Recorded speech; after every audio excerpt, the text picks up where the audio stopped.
Hey everyone, welcome to another episode of Connecting the Lines.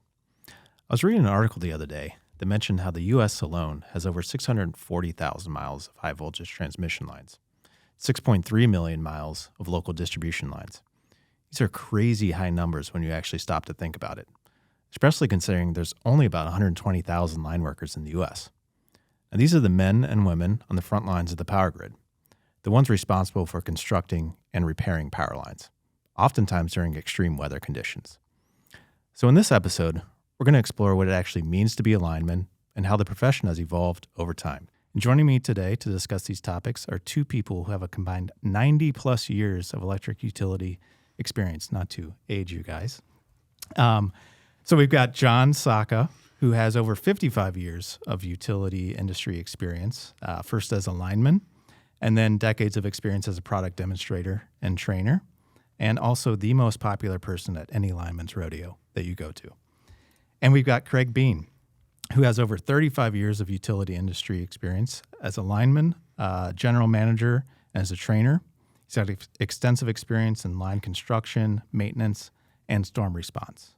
So welcome to the show. Thanks, Josh. Yeah, thank you. So the first question I want to ask is just how did you get into the line work trade, or maybe why? Do you want me to go first? Whatever you like, John. You got all the seniority.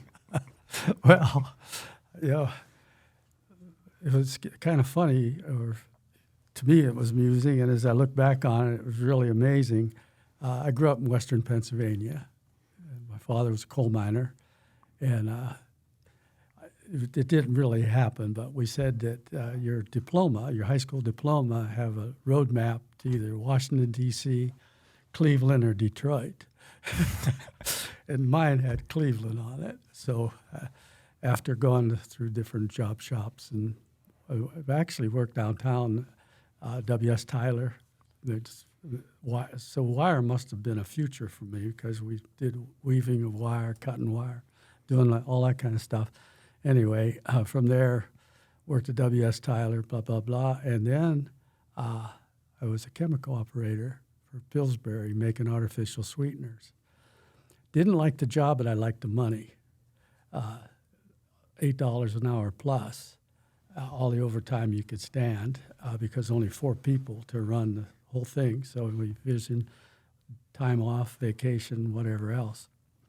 So, but my assistant operator was a crier, and the guy before me was pretty lazy. He didn't move things. So what I wanted to do was move the batches of artificial sweeteners and get caught up, blah, blah, blah. And Tommy crying the blues. So I went out on the mezzanine one day, had a cigarette back in those days, and lo and behold, here comes a line crew. They pulled up, and I had no idea what they were doing there. Even when they were doing, I didn't know what they were doing. But they were laughing, they were having fun, and 2 linemen, one went up, another guy went up, and they changed an insulator on 35 kV line. So end of my shift, home I go, sleep today. I get up, walk in my backyard, and my new neighbor, his name is Bill Wolf. Actually, he became my best friend over years, and 25 years later, he became Craig Bean's best friend. However, when I went out over a beer, Bill said, "What do you got going?" I said, "Well, I'm going to go to downtown Cleveland and get a job as a lineman." And he said, "Well, heck, I'll go with you." So he was working at Morton Salt for 2 weeks. He didn't like his job either. So we went downtown Cleveland on Public Square, went in, talked to the receptionist, told her, we wanted the job as a lineman. She said, "Well, you have to go out to the garages for that." As luck would have it, a guy walked by and he said, "Well, I think they're starting a school out in Miles, Ohio here, and if they can go out there maybe." So when we were leaving, I asked the lady to call and tell them we're coming. And I still believe that because she called from the headquarters, they were waiting for us and we got hired. Yeah.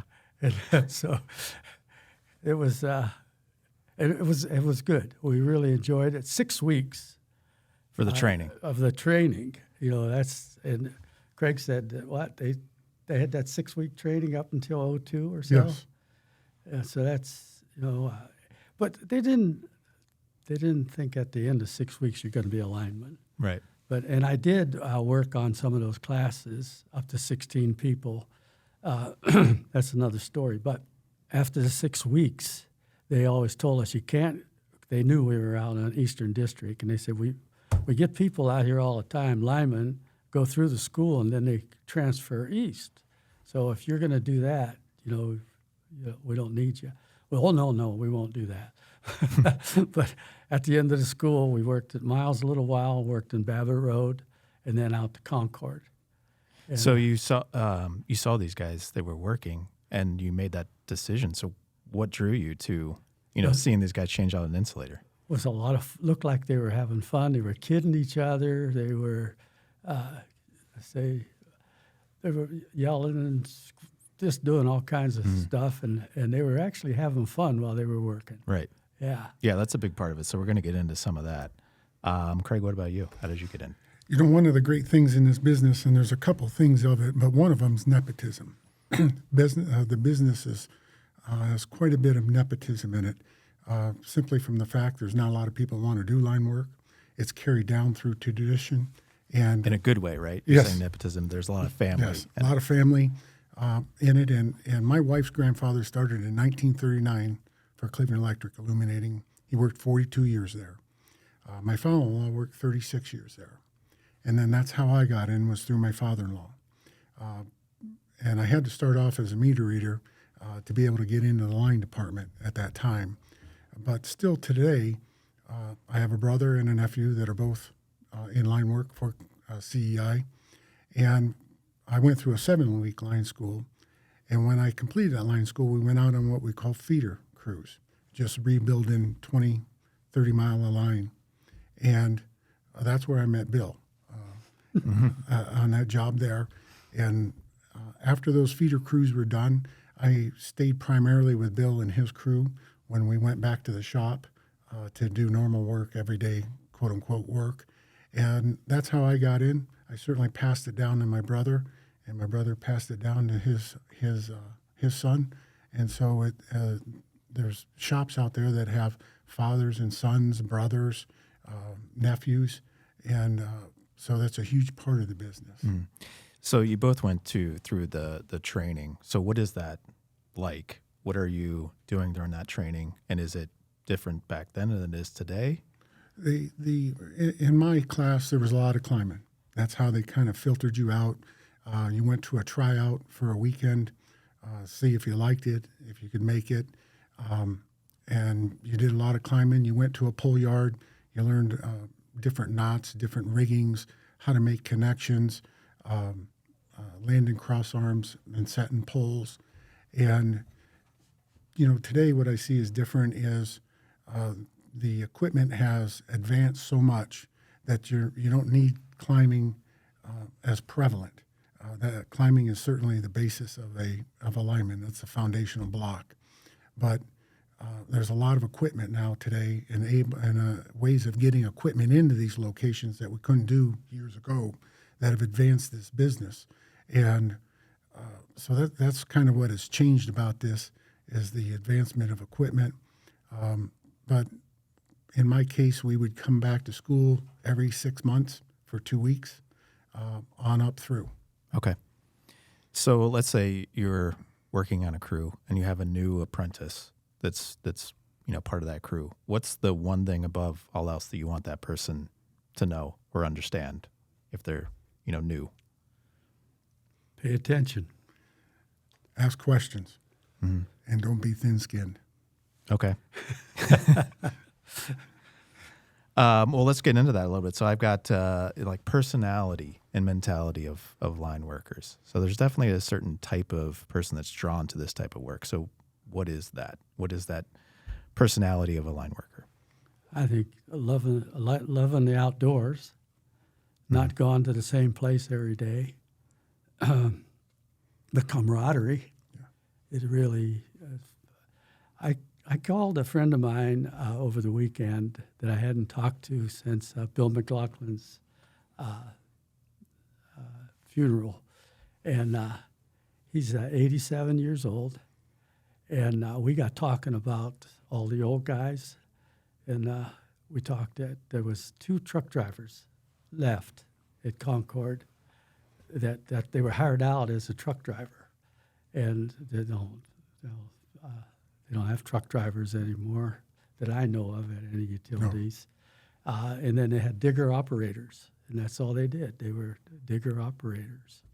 And so those are the changes, I think, as far as the linemen actually drive their own trucks, or the apprentice, you said, or apprentices got to be a truck driver and make sure all the right stock is on the truck and all that kind of stuff. Mm-hmm.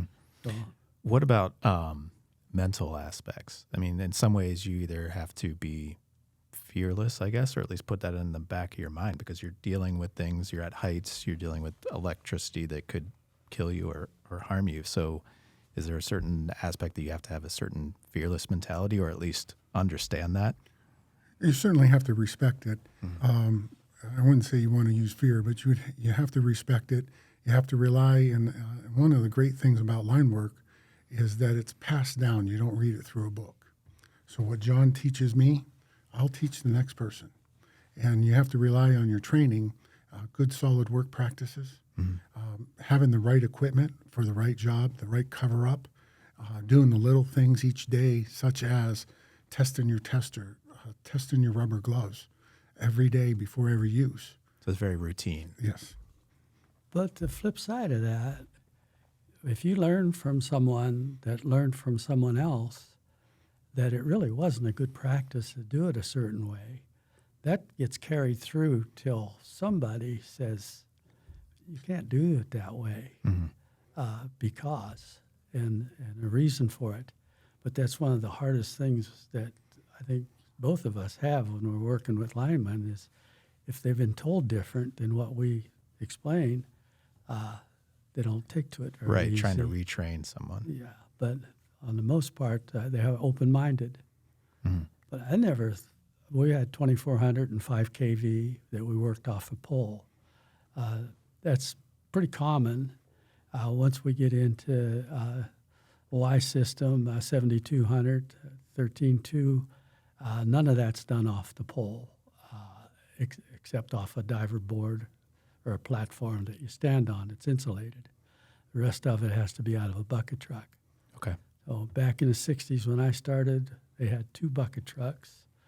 They had too much, and that's what we did for most of the years that I was there, reconductoring and that type of thing, upgrading systems. Okay. So explain to me the different types of line workers. So there's the growth. So you start out as apprentice, the journeyman. So what's the difference there, and how do you become a journeyman lineman? And then what are the different types of professions within the line trade? Generally, it's a 4-year progression. You start off your first year and you're an apprentice. There's different levels of apprentice.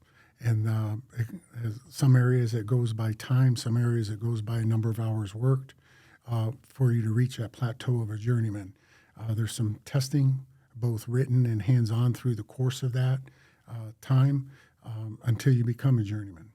And then after a journeyman, usually there's a lead that's responsible for the crew that day or that project, and that would be the next level there. The types of people that do this work are generally type A people. They're strong-minded, they're creative people, and they have a strong sense to accomplish, a duty to serve. Is there specializations in that, or is it basically you have to be a jack of all trades? There are different areas. There's distribution, transmission, underground, substation, and they all in different areas have their own path as far as obtaining the level of journeyman, whether you be a substation worker, strictly an underground person. There is a path there. Sometimes they're all intermixed. It depends where you're at in the country. that, hey, if you're a lineman, you're a lineman. You're from foundation to tower. And is that covering everything from construction to maintenance? Same, type of Construction, maintenance, as well as storm support. People? Okay. Investor-owned utilities in today's world, guy will specialize as underground or overhead or trouble, distribution or transmission. And not to say that they can't flip back and forth or help each other in a storm situation, but their daily work, I think, in an investor-owned utility, they're doing one job specifically. One area. But if you get into smaller systems like a municipal, small towns, they might have less than 3,000 meters. I think there's some municipals that have less than 1,000 meters, way less. And so you might be the storage, water, and electric. All of it. And you do everything. Yeah.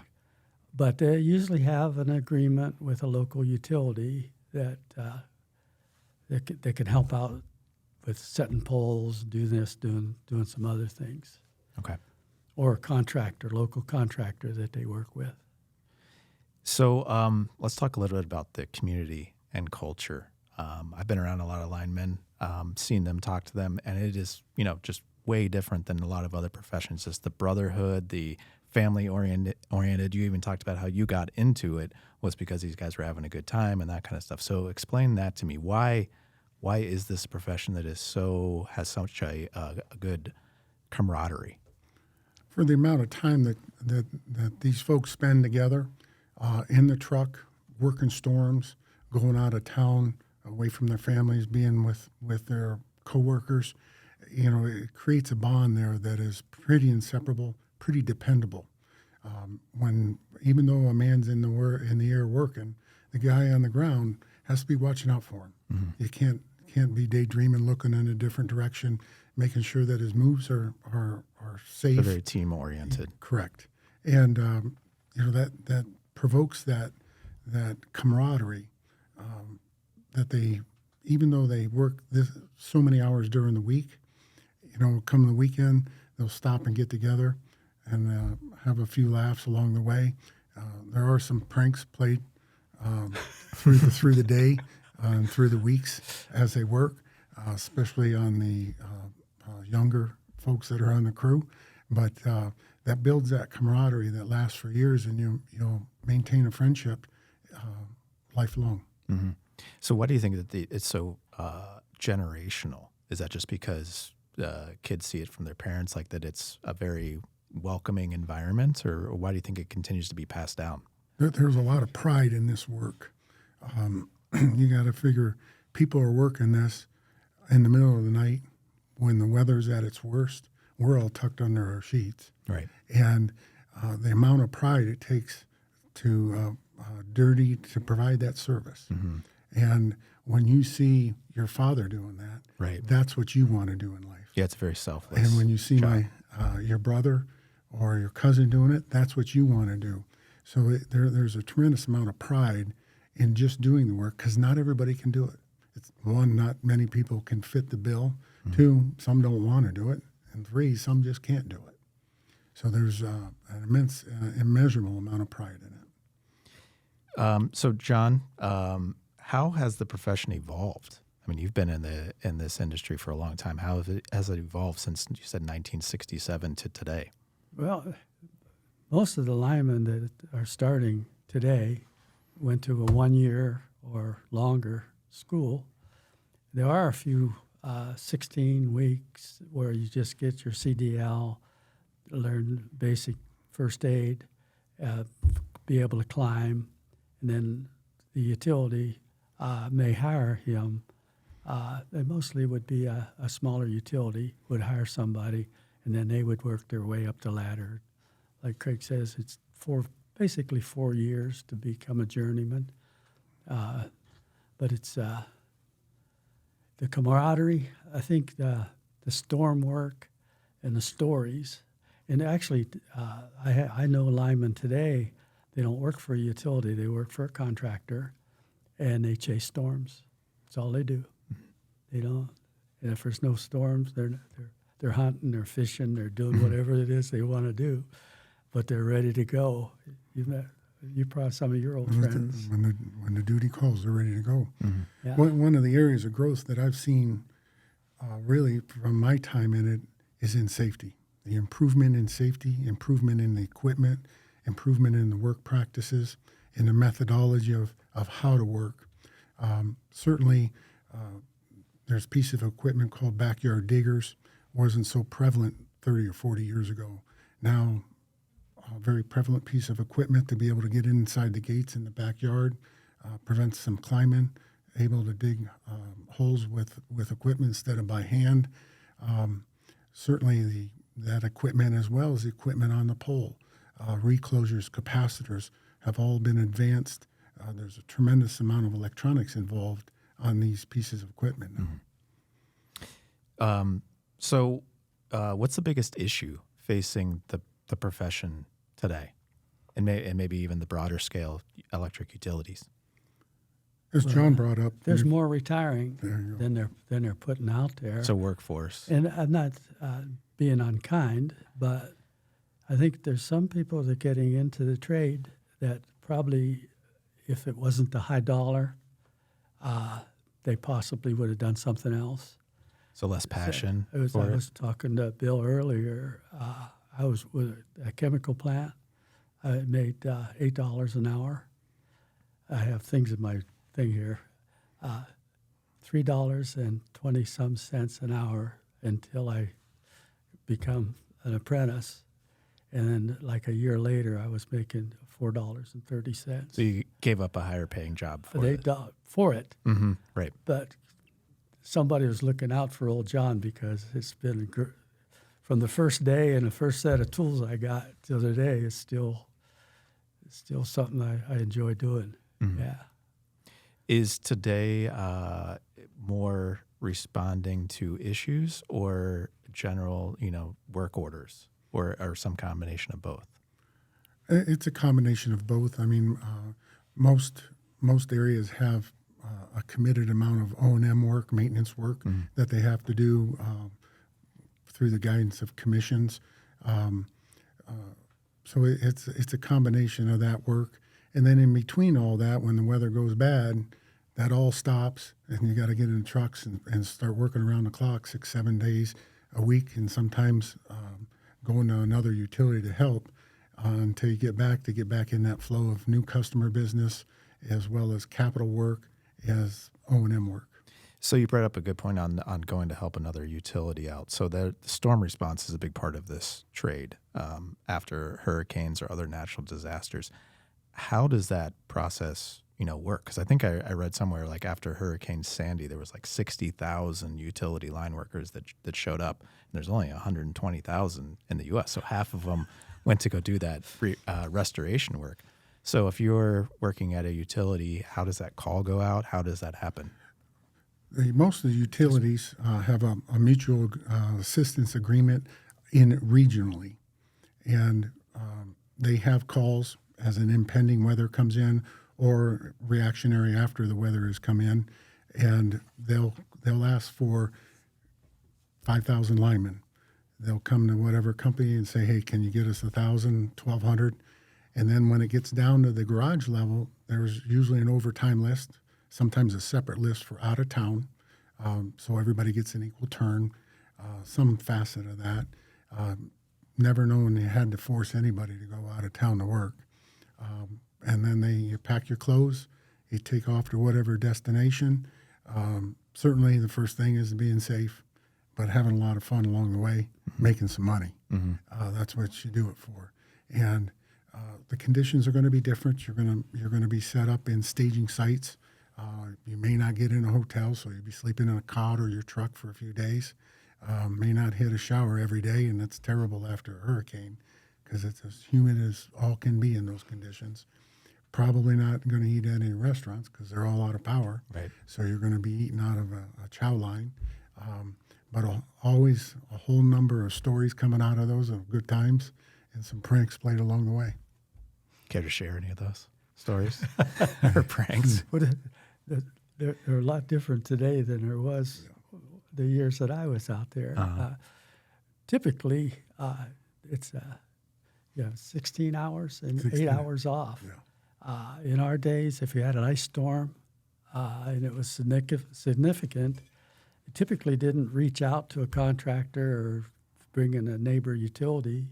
You just worked until you got it done. And so you'd fall asleep from one location to another.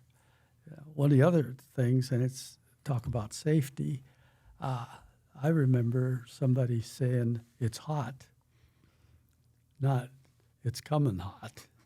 And those are things that being tired, doing whatever. So the safety things is that you almost treat all the conductors as they're energized if in a storm condition. Mm-hmm. And in today's world, there's a lot of things that has to happen before they'll let you close in on a line that's been ready to go. Everything's done. They can heat it up. In the older days, when you thought you had it, you tried it. If it blew the fuse, you better go looking off the spurs and some other places. So it's getting safer, but I think in some of the rural areas, some of that might. But the dispatcher runs the rule today, Mm-hmm. and that dispatcher could be somewhere way off. And I've seen situations where, because of safety, everything's ready to go, but it hasn't all been checked out yet. And so, the customers are saying, "Why don't you just turn the power on?" Well, you just can't do that. Right. Somebody else, could be on that line and things that we don't know. So it has changed to that extent. Well, that was going to be a question. So explain to me that process from there's an outage and, how does that go from being reported to being repaired? Commonly, the customer will call into a call center. Many of the utilities today are automated through their outage management system that it'll figure out if it's a single customer out, is the problem off of the transformer, is it off of the circuit down to the breaker in the substation? That'll go to a dispatcher. He'll dispatch a crew out, tell them what the scenario is. Hey, we got an outage here. It's predicting back to this device. The troubleman will go there, take a look at it. If he can fix it, and normally, not in all instances, but troublemen usually are single person crews. Some areas run their trouble department to a truck. They'll go out to that area. If they can fix it or make temporary repairs just to get the lights back on, they will. If not, they'll call in to the dispatcher, and they'll call a crew out. That dispatcher, that whole game has changed. There used to be mimic boards that they looked at that manually had to be refreshed manually by hand on magnets on the wall. Now it's all electronic, and there's plenty of SCADA equipment in the field now to where somebody miles away can operate a breaker and close it or open it. So, but they'll work with the dispatch office to get a clearance, tag that line out, put some grounds up to protect you, and then they'll go to work. Okay. So you talked a little bit about there's just everyday normal work and work orders that come through. What is something that every line worker is hoping that they have to do, and what's something that they're dreading? Is that coming through that they have to do that work order? Most linemen that I know, they want to be in the air. They want to be building poles, moving conductor, moving energized conductor, doing it according to their safe work practices, of course. But they want to be in the air building equipment. Okay. And, I wouldn't say that they don't, I don't know too many that are crazy about doing streetlights. I want to back up a minute. These smart meters, generally, if you're out of lights and when you call up, they know who you are from your phone number and they know your meter, and they pretty much know if it's a single or that whole area is out. And so when they call a crew, they know exactly they might need one troubleman to come out there and close a fuse in, or they might need a crew to put conductor up. So the smart meters are really helping them. So when did that come about? In the area I worked in the last 5 years or so, smart meters were installed. Where we know the outage, and we can ping that during a storm. They would go through a feature of pinging that meter, sending a signal to it to see if there is power, because you may have lost power. You took off and went to a hotel. You don't know. Instead of us sending a line crew there where we could send it to where there's really a problem, Right. they'll ping those meters every night. And we find that maybe 10% of those people were in power, so we can take our resources, move them somewhere else. Okay. John, what's your favorite tool or piece of equipment? My favorite tool or piece of equipment Yeah. was my climbing gear. Climbing gear? Okay. Same, Craig? Different? There's a saying that I won't say, but my favorite tool was a bucket truck. Well, since we had about 40 linemen and 2 bucket trucks, I didn't get any. Yeah. Talk about hot sticks versus rubber gloving. So this is different by state, correct? That some states are hot stick and some are not. Is that correct? Or It's not an alternative, actually. The higher the voltage, so you have to. you have to hot stick it or de-energize it and put grounds on. Okay. In distribution, we said it a little bit earlier, the old Delta 2500, 5 kV, we all rubber gloved that off the pole with white line hoses. And I remember reconductoring on the east side of Cleveland. We were there for like 3 months, and they just redoing backyard leads and all that kind of stuff. So you come back out Eastern District here, and they're converting to 7200. Well, we don't work any of that hot off a pole, the bucket trucks. That's when the more and more bucket trucks started. And so they rubber glove. And the utility, as you said, at 35 kV, there are some utilities that will rubber glove 35 and 25, but a lot of them won't. And you said by state, California wasn't allowed to do anything over 5 kV for years until California OSHA wasn't funded. I think they started rubber glove and higher voltages. I'm not real sure. You might know what they're doing now. I don't honestly know as far as by state. I would say it's more by company or geographical area. That's a way of being able to work the higher voltage without an interruption to the customer. Yes, yeah, so let's take a step back and explain hot sticking for anyone who doesn't understand what that is. I'm going to turn that over to the master. Go ahead. Well, if you can't get the bucket truck in a situation, and you can't do it off a pole, rubber glove in it, then you have to hot stick it.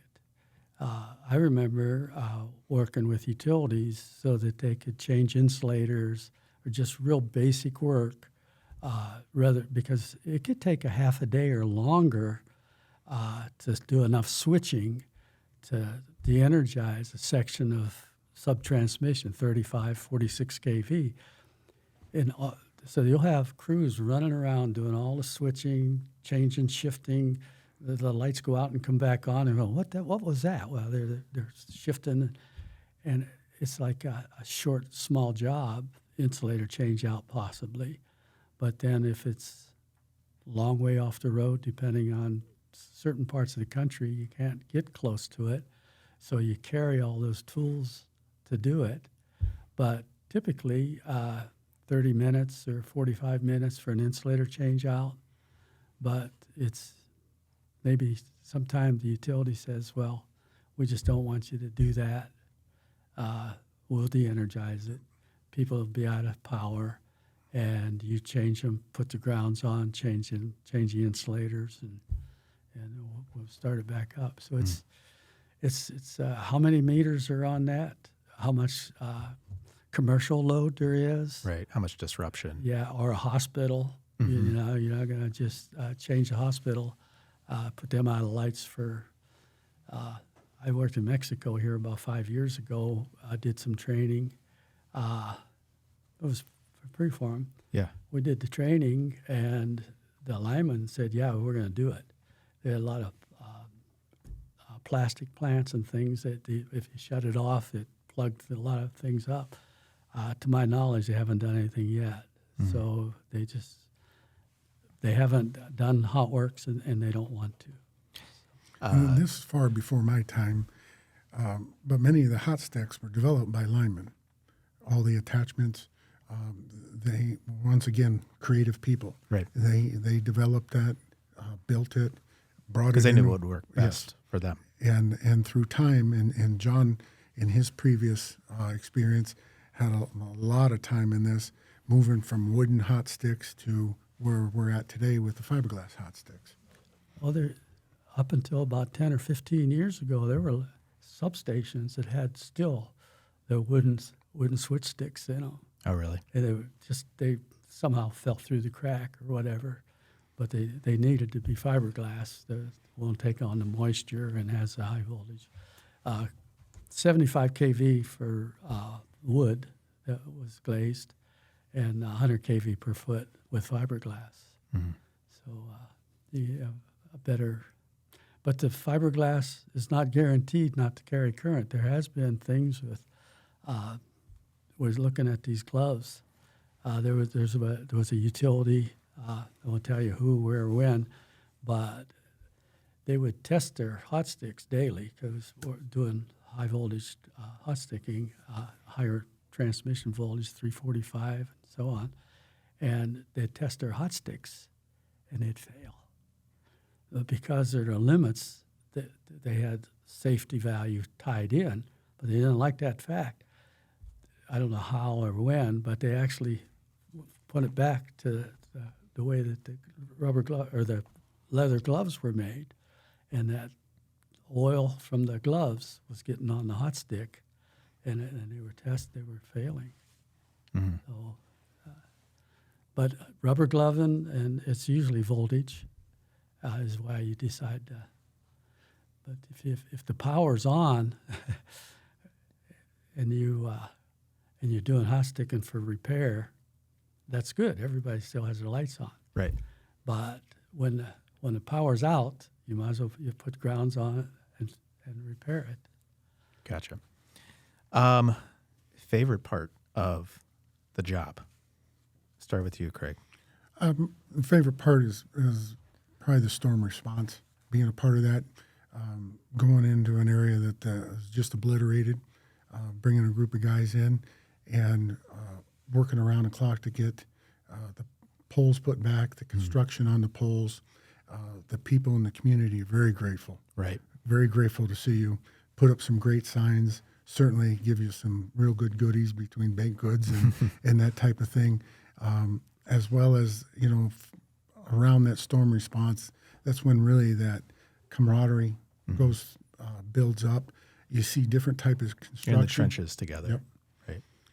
Different construction. You certainly meet people from all over the country in these major hurricanes.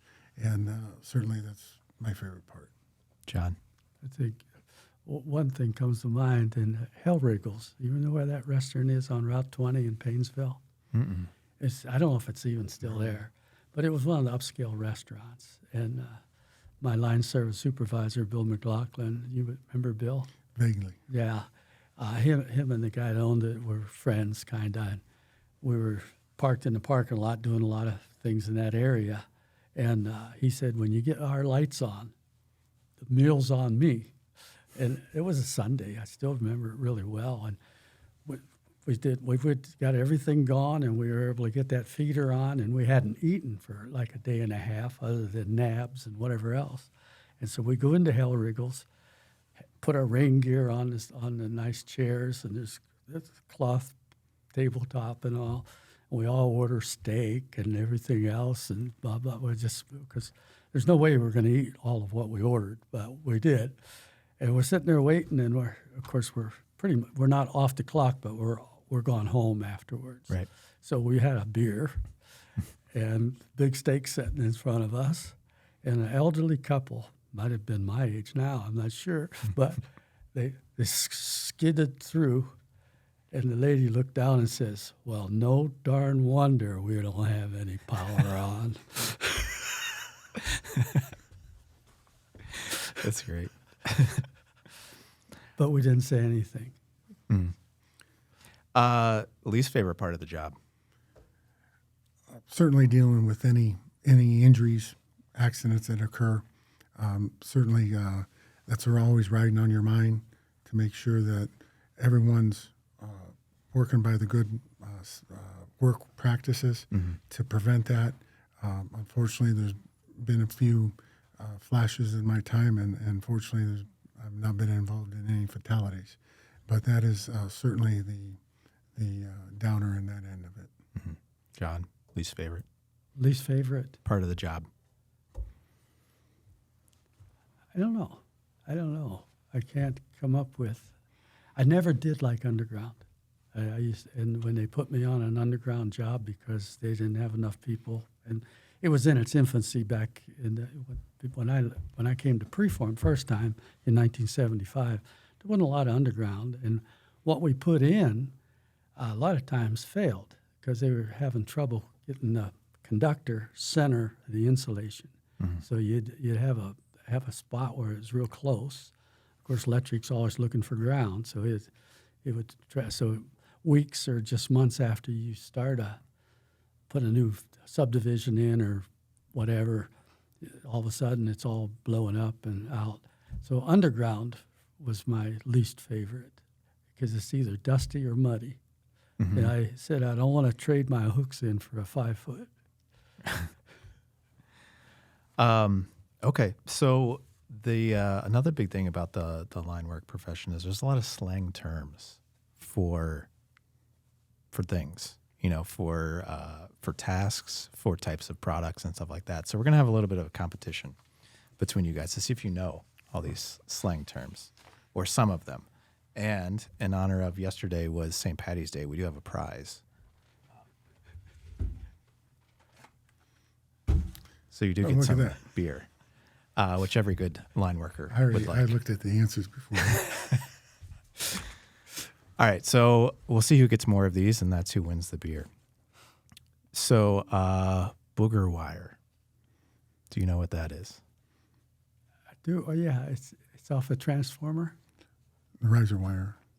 Neutral wire. A bogey wire. No, it says booger wire. Booger wire. It's the odd leg. No, he says it's a neutral. Three-phase. It's a neutral. It's the bogey wire. Okay, you say bogey. But it's what I know by the bogey wire. Okay, well, we'll say that's close enough that you get that point. Oh, wait a minute. Well, yeah. See that, John? Bottles. Bottles, yeah. Insulators? Yeah, glass insulators. Broomsticks. Hot sticks. Yeah, it's hot stick. Now, this says phase spacers. Broomsticks. Well, there's low voltage spacers that go between where wind will blow secondaries together. I've not heard of that. So what did you say first when you said broomsticks? What did you think it was? Where they put Preform makes something too for spreading the secondaries apart, three open wire secondaries. Okay. A can or a kettle? Transformer. Yeah, okay, so you got it first. Chili bowl. Insulator. Yeah, an oversized pin type insulator. What else we got? An egg breaker or a Johnny ball? Breaker on a down guy. Insulator. Yes, guy strain insulator. A groundhog or a grunt? Groundman? Yes, a helper. A lot of those are regional too. They are. Yeah. Yes, yeah, they definitely are. A persuader. That's like this bar. One. Or a hammer. But we'll give you that. Yes. 2 pound. Pineapple. 34 kV insulator stack. This says spool insulator, but insulator. No, it's spool. If it says spool insulator, it's 5 kV then. Yeah, it would be an insulator for secondaries. Okay, so nobody gets that. Hey, wait a minute. Preform. The best way to build anything. There you go. You might have just won the beer. Or also, I haven't heard this, but wiggle wire. Same Armor thing. rod. Yeah, preform wiggle wire. Yeah. I guess. So I think John won that. Man, But- I need John. that. I'm going to split it with you. You guys can do that. We'll drink it right here in the shop. I don't think so. So bring it back a minute. Advice for someone considering the profession. What would you say? I'm the poster child for lineman. I had a guy help me take a gun safe up years ago, young guy working for the hardware store, and he ended up going out, and he didn't end up being a lineman, but he tried it. And I have talked to people. They end up gone. People that I know, they say my son's going to graduate next year, and I don't know what he's going to do. I said, look into see if you wanted to be an electrical line worker or get in that trade. Because it's, as far as I'm concerned, there's no better job anywhere. I would tell them it's a fulfilling career. It's not a job, it's a career. It's a fulfilling career that'll give you a lot of sense of pride. As long as you work safe, you'll build friends for a lifetime, and you will always have work. Nice, great. Yeah. So kind of just bringing it full circle here, what's the future of the line work trade? Do you think it evolves further, or where's it going? Well, they talk about retiring older and older and older.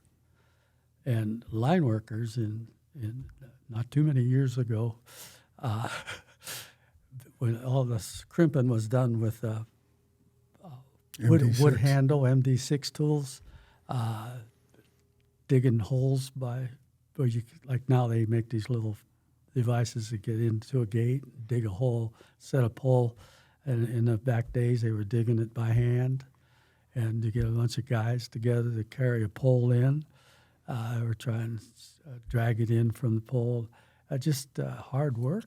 And today, the electrical, the battery operated and hydraulic tools are so much better. Mm-hmm. I remember we had one phasing set at Concord for a long time. Now every truck has one. Now every truck's got one. I think the linemen are, some of the guys that I went with, they have some issues, back, legs, from working hard and lifting and doing things. And I think the younger guys are going to get older and still be good, Right. health-wise. Right. I think the innovations will continue, and we'll use Preform for an example on the robotics for putting up the spacers. That type of technology and innovations are going to continually go forward to make that work safer, easier. Mm-hmm. It will always need people. The nature of that work will always need people, and will always need more people. And Mother Nature, in her infinite wisdom, will continue to make sure of that. Right. Yeah, and drones as well. I mean, a lot of just the tools are evolving. Oh, right? yeah. Anything else that you want to say about the line work profession? It certainly has been good to me, and through my time, certainly there's been some ups and downs, but it's been good to me. I've been happy to know and develop friendships of a lifetime that I still communicate with on a pretty regular basis over it. Oh. And there's no better career path in my mind than walking some wood. Great. John, anything else? Same story, yeah. Yeah. I think my work was a hot stick demonstrator for so many years, and Preform way back when, and now again part-time. Gosh, it's hard to go to any utility that somebody doesn't say, "Hey, John." And it's amazing, and it feels good. And I don't think I've had a handful of linemen that I wouldn't want to be around. There's and maybe it was just they had a bad day. We all have a bad day. But it's real rare that you find a lineman that doesn't love his work. Yeah. Well, thanks so much for being on the show. Lots of great experiences and knowledge. And stay tuned for more Connecting the Lines. Thanks, Josh. Thanks. Thanks.